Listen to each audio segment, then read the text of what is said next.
By the time you finish watching this video, 8 million cups of coffee will have been drunk all over the world.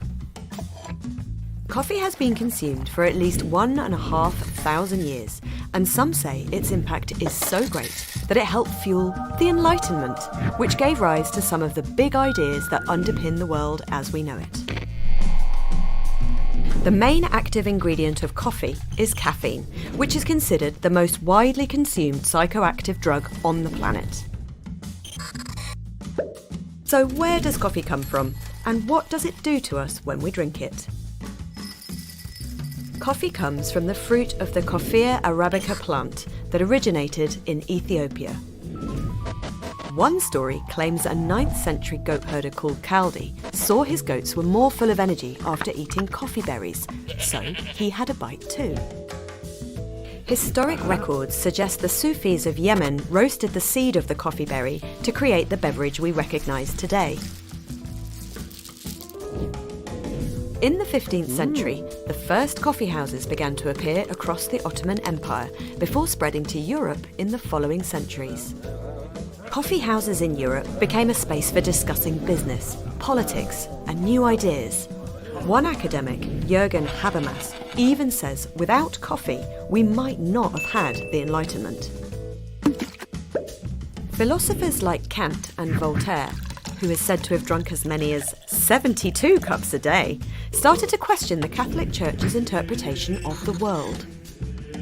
Instead, they looked to science, believing that everything in the universe could be rationally explained.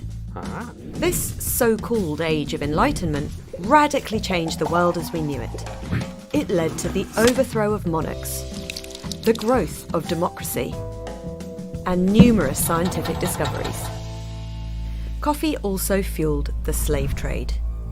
The French used slaves from Africa on plantations in Haiti, and by the early 1800s, Brazil was producing a third of the world's coffee using African slaves.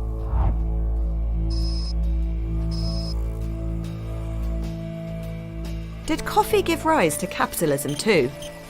Companies started giving away coffee to their workers and eventually let them have coffee breaks. This wasn't an altruistic move. They were trying to increase worker productivity.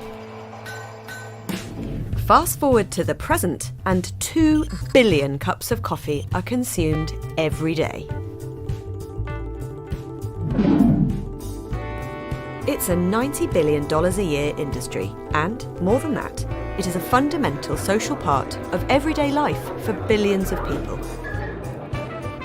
So, how does coffee impact the body? When caffeine enters your digestive system, it's absorbed via the intestine into the bloodstream. But the effects only start when caffeine hits the nervous system. This happens because caffeine has a chemical structure very similar to that of a substance produced by our own body, adenosine. Caffeine binds to the body's adenosine receptors, which can be found on the surface of nerve cells. It's like a key opening a lock.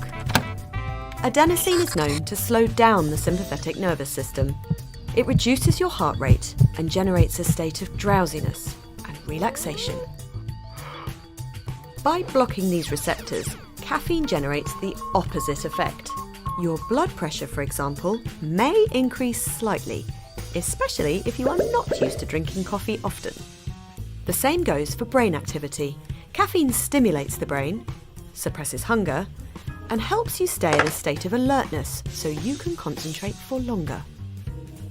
Caffeine can have a positive impact on your mood, inhibit feelings of fatigue, and can improve physical performance. So, many athletes use it as a supplement. These effects can last between 15 minutes and 2 hours. The body removes caffeine 5 to 10 hours after consuming it, but caffeine's residual effects can last even longer.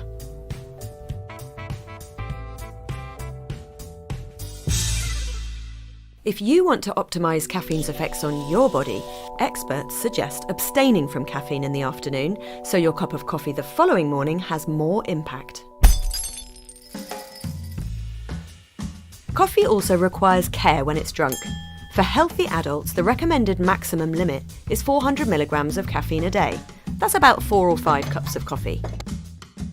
Exceeding this limit can lead to side effects such as insomnia, nervousness, anxiety, tachycardia, stomach discomfort, nausea, and headache. Toxic effects like seizures can be seen after the rapid consumption of around 1,200 milligrams of caffeine. That's the equivalent of around 12 cups of coffee. Of course, these limits vary from person to person.